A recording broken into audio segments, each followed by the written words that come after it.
ሰላም ጤና ይስጥልን የተወደዳችሁ የኤርትራ ሳተላይት ቴሌቪዥን ተከታታዮች ለዛሬ ነሐሴ 14 ቀን 2026 የተመራረጡ የረፋድ ዜናና መረጃዎችን ወደ እናንተ እናደርሳለን። እንድትከታተሉን በአክብሮት እንጋብዛለን። በቅድሚያም አርዕስተ ዜና። ከህወሓት ጋር ምንም አይነት ድርድር እንደማይደረግ ተነገረ። በትግራይና አፋር አዋሳኝ እየተደረገ ያለው ወታደራዊ እንቅስቃሴ ስጋት እየደቀነ መሆኑ ተነገረ። የፈጣን ድጋፍ ኃይሎች አንድ ለአካለ መጠን ያልደረሰ የትግራይ ተወላጅ ወታደር መማረካቸውን አስታወቁ። የኩምሩክ ከተማ በፈጣን ድጋፍ ኃይሎች ቁጥጥር ስር ገባች። የቦሳሶ የአሜሪካ ወታደራዊ ህልውና የዋሽንግተን ስትራቴጂካዊ አቋም መሆኑ ተገለጸ። ኢራን አሜሪካን ለረጅም ዓመታት ተቋቁማ መዋጋት እንደምትችል ተገለጸ። ወደ ዝርዝር ዜናዎቹ እናልፋለን። አብራችሁን ቆዩ። ከህወሓት ጋር ምንም አይነት ድርድር እንደማይደረግ ተነገረ። አምባሳደር ሱሌማን ደደፎ በኤክስ ገጻቸው ባወጡት ጽሑፍ ህወሓትን ከውድቀት ለማዳን በድርድር ስም አዲስ ሩጫ እየተጀመረ መሆኑን በማንሳት መንግስት ከቡድኑ ጋር ምንም አይነት ድርድር እንዳያደርግ አሳስበዋል ሲሉ የመገናኛ አውታሮች ዛሬ ያሰራጩት ዘገባ ያመለክታል። ፖለቲከኛው ባጋሩት መልእክት ህወሓት በሚለኩሰው የጦርነት እሳት እየተሸነፈና ግብዓተ መሬቱ እየተቃረበ ሲመጣ ሁልጊዜም በድርድር ስም እንደሚያመልጥ ገልጸዋል። በዚህም ዳግም በመደራጀት የኢትዮጵያ ህዝብ ያልተገባ መስዋዕትነት እየከፈለ እንዲኖር ማድረጉን አስገንዝበዋል። በአሁኑ ወቅትም መንግስትን አፍርሶ አገርን ለመበተን ጀምሮት የነበረው ጦርነት ገና ሳይጀመር እንደማይሳካለት ሲረዳ በድርድር ስም የድረሱልኝ ጥሪ እያሰማ መሆኑንና ደጋፊዎቹም ቡድኑ ፋታ እንዲያገኝ ከፍተኛ ጥረት እያደረጉ መሆናቸውን አብራርተዋል። ህወሓት በታሪኩ በድርድር የፈታው ልዩነት ታይቶ እንደማይታወቅ ያስታወሱት ሱሌማን ደደፈው አሁንም ይህንን ቡድን በትኖ መሪዎቹን ለፍርድ ከማቅረብ በስተቀር ምንም አይነት ድርድር ሊታሰብ እንደማይገባ በአጽንኦት ተናግረዋል። የትግራይ ህዝብ እንደሌላው የኢትዮጵያ ህዝብ ሁሉ ልጅ ወልዶ የማሳደግ እህል አርሶ በነጻነት የመጠቀም እንዲሁም ላለፉት 5 አስርት ዓመታት ከታገተበት አፈና ነጻ የመውጣት መብቱ ሊረጋገጥለት እንደሚገባ በመግለጽም አቋማቸውን አንጸባርቀዋል። በትግራይና አፋር አዋሳኝ እየተደረገ ያለው ወታደራዊ እንቅስቃሴ ስጋት እየደቀነ መሆኑ ተነገረ። በአፋርና በትግራይ ክልሎች አዋሳኝ በሚገኘው ስትራቴጂካዊው የመጋሌ ተራራ አካባቢ የህወሓት ኃይሎችና የአካባቢው ታጣቂዎች ያደረጉት ያለው ወታደራዊ እንቅስቃሴ የቀጠናውን ሰላም አደጋ ላይ ጥሎታል ሲሉ የመገናኛ አውታሮች ዘገባ ያመለክታል። በሁለቱም በኩል ከባድ የጦር መሳሪያዎች መጠመዳቸውና የምሽግ ቁፋሮች መስፋፋታቸው ዳግም የጦርነት እሳት ሊቀጣጠል ይችላል የሚል ከፍተኛ ስጋት ፈጥሯል። መጋሌ ተራራ ለወታደራዊ እይታና ለከባድ መሳሪያ ጥቃት አመቺ የሆነ ከፍተኛ ጂኦግራፊያዊ አቀማመጥ ያለው በመሆኑ ሁለቱም ኃይሎች ቦታውን ለመቆጣጠር የሚያደርጉት ፍክክር ውጥረቱን ይበልጥ አባብሶታል። የአካባቢው ነዋሪዎች እንደሚገልጹት ታጣቂዎቹ ምሽግ በሚቆፍሩበትና ስትራቴጂካዊ ቦታዎችን ለመያዝ በሚንቀሳቀሱበት ወቅት አልፎ አልፎ የተኩስ ልውውጦች ይሰማሉ። የወታደራዊ እንቅስቃሴ ማህበረሰቡን በከፍተኛ ድንጋጤ ውስጥ የከተተው ሲሆን የዕለት ተዕለት ኑሮን ክፉኛ አዛብቶታል። ነዋሪዎች ከገበያና ከመሰረታዊ እንቅስቃሴዎች በመታቀብ ቤታቸው ውስጥ ለመቀመጥ መገደዳቸው የሁኔታውን አሳሳቢነት ያሳያል። ምንም እንኳን ዛሬ አካባቢው አንጻራዊ መረጋጋት የታየበትና ሙሉ በሙሉ ጸጥ ያለ ቢሆንም ነዋሪዎቹ ይህንን ጸጥታ ከማዕበል በፊት ያለ ዝምታ ሊሆን ይችላል በማለት በከፍተኛ ስጋት እየተመለከቱት ይገኛሉ። በመጋሌ ተራራ ዙሪያ የሚታየው ፍጥጫ ከፕሪቶሪያው የሰላም ስምምነት በኋላም ቢሆን የድንበርና የይገባኛል ጥያቄዎች ምን ያህል በቀላሉ ሊፈነዱ የሚችሉ ፈንጂዎች እንደሆኑ የሚያሳይ ነው። የህወሓት ኃይሎች ከባድ መሳሪያ ይዘው በድንበር አካባቢ አሁንም ድረስ መንቀሳቀሳቸው የትጥቅ ማስፈታትና የመልሶ ማቋቋም ሂደቱ በሚፈለገው ፍጥነትና ጥራት እየተካሄደ አለመሆኑን በግልጽ ያመለክታል። በሌላ በኩል ሀራ መሬት የተባሉት የአካባቢው ታጣቂዎች የራሳቸውን መከላከያ ለማጠናከር መገደዳቸው የፌዴራል መንግስት የጸጥታ ዋስትና ከመስጠት አኳያ ያለበትን ሰፊ ክፍተት ያጋልጣል። ያልተፈታው ውጥረት በማንኛውም ሰዓት ወደ ከፋ ግጭት ሊያመራ የሚችልበት እድል ሰፊ መሆኑም ተገልጿል። የፌዴራል መንግስትና የሚመለከታቸው አካላት ይህ የጦርነት ደመና ወደ ለየለት እልቂት ከማምራቱ በፊት በአፋጣኝ ጣልቃ ገብተው ውጥረቱን ማርገብና ዘላቂ የጸጥታ መፍትሄ ማምጣት ይጠበቅባቸዋል። አለበለዚያ ጦርነት በይፋ ባይከፈትም እንኳ በአካባቢው ህዝብ ላይ የደረሰ ያለው ስነ ልቦናዊና የኢኮኖሚ እንቅስቃሴ መዳከም አደጋ በቀጣይ ለሚመጣው ትልቅ ሰብአዊ ቀውስ መንደርደሪያ መሆኑ አይቀርም በማለት ነዋሪዎቹ አክለው ይጠቅሳሉ። የፈጣን ድጋፍ ኃይሎች አንድ ለአካለ መጠን ያልደረሰ የትግራይ ተወላጅ ወታደር መማረካቸውን አስታወቁ። የፈጣን ድጋፍ ኃይሎች ከሱዳን ጦር ጋር ባደረጉት ውጊያ አንድ የትግራይ ክልል ተወላጅ የሆነ ሕፃን ወታደር መማረካቸውን ኢንሳይድ አፍሪካ ዛሬ ዘግቧል። ለአካለ መጠን ያልደረሰ መሆኑ የተገለጸው ይህ የትግራይ ተወላጅ ወታደር ትናንት ሐሙስ በኩርሙክ ከተማ አቅራቢያ በተካሄደው ውጊያ በፈጣን ድጋፍ ኃይሎች ከተማረኩት ተዋጊዎች አንዱ መሆኑ ተገልጿል። ይህ ሁኔታ የህወሓት ሰራዊት ከሱዳን ጦር ጋር ተሰልፎ እየተዋጋ መሆኑን የሚያሳይ ተጨማሪ ማስረጃ ነው ሲሉ ታጣቂዎቹ አጋልጠዋል። ዓለም አቀፍ ሕግ ለአካለ መጠን ያልደረሱ ህፃናትን ወደ ታጠቁ ግጭቶች መመልመልና ማስታጠቅን የሚከለክልና በጦርነት ወንጀል የሚያስጠይቅ መሆኑን የሚገልጽ ቢሆንም በትግራይ ያለው አስገዳጅ ወታደራዊ ምልመላ ይህንን ሕግ የሚጥስ ነው በማለት የሰብአዊ መብት ተሟጋቾች ሲከሱ ቆይተዋል። የኩምሩክ ከተማ በፈጣን ድጋፍ ኃይሎች ቁጥጥር ስር ገባች። በሱዳን ብሉ ናይል ግዛት ውስጥ ከኢትዮጵያ ጋር በሚያዋስነው ድንበር ላይ የምትገኘው ስትራቴጂካዊቷ የኩምሩክ ከተማ በመሐመድ ሐምዳን ዳገሎ በሚመራ ፈጥኖ ደራሽ ኃይልና በአጋሮቹ ቁጥጥር ስር መዋሏን የጦርና የመንግስት ምንጮች አስታወቁ።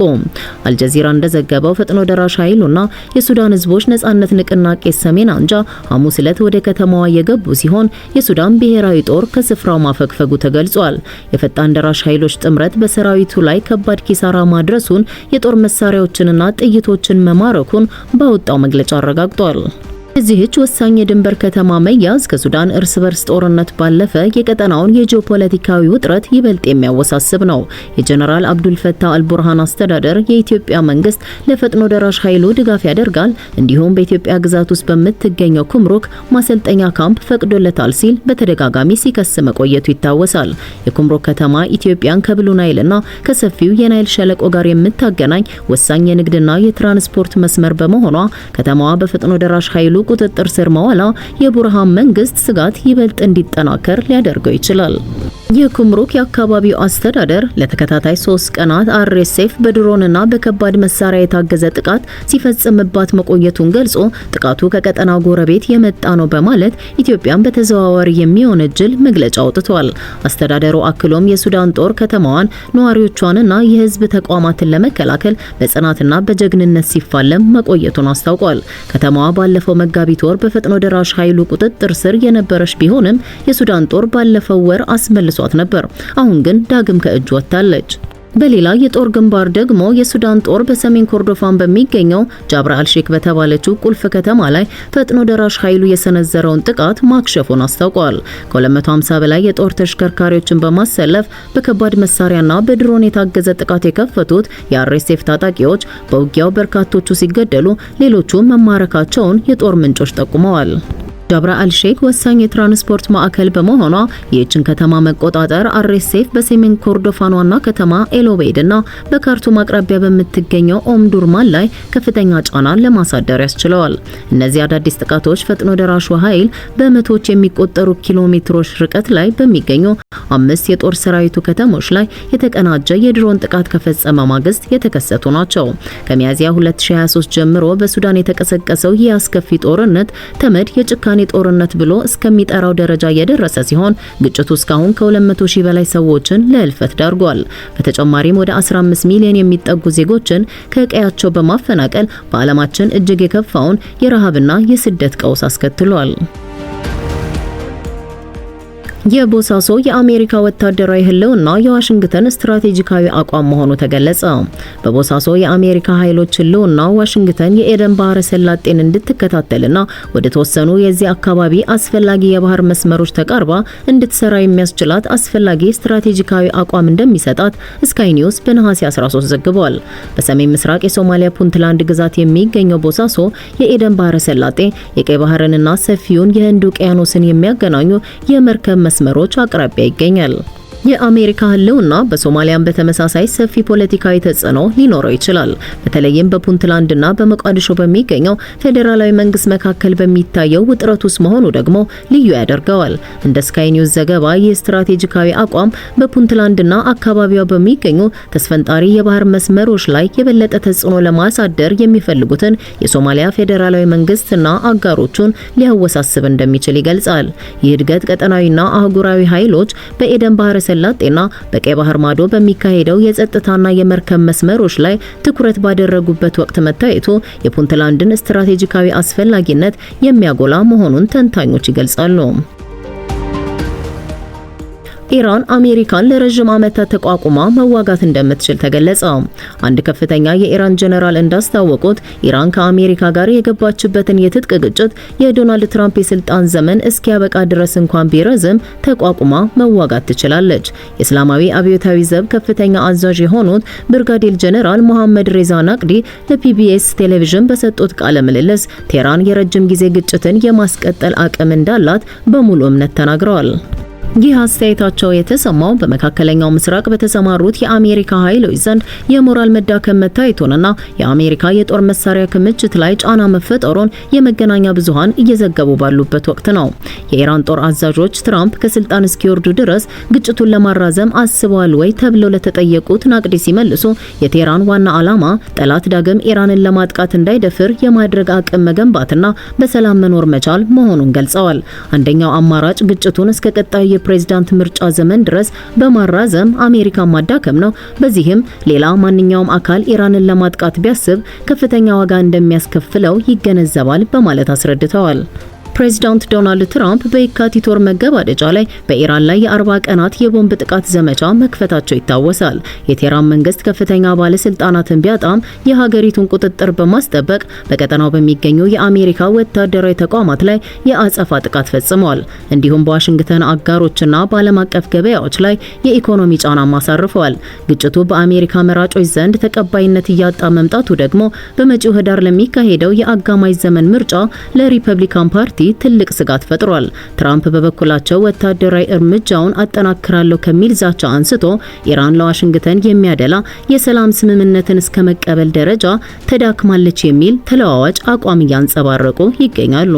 ረቡዕ ዕለት በሰጡት መግለጫም በሚያዝያ ወር በኢራን ወደቦች ላይ የተጣለው የባህር ላይ እገዳ የብረት ግድግዳ እየተባለ እንደሚጠራና ቴህራን ምንም ገንዘብ እንደሌላት ተናግረዋል።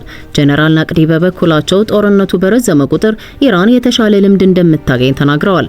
ከአሜሪካ ጋር እንዴት መዋጋት እንዳለብን የምንማርበት እውነተኛ ጦርነት አጋጥሞን አያውቅም ነበር። በእነዚህ 5 ወራት ውስጥ ግን ተምረናል።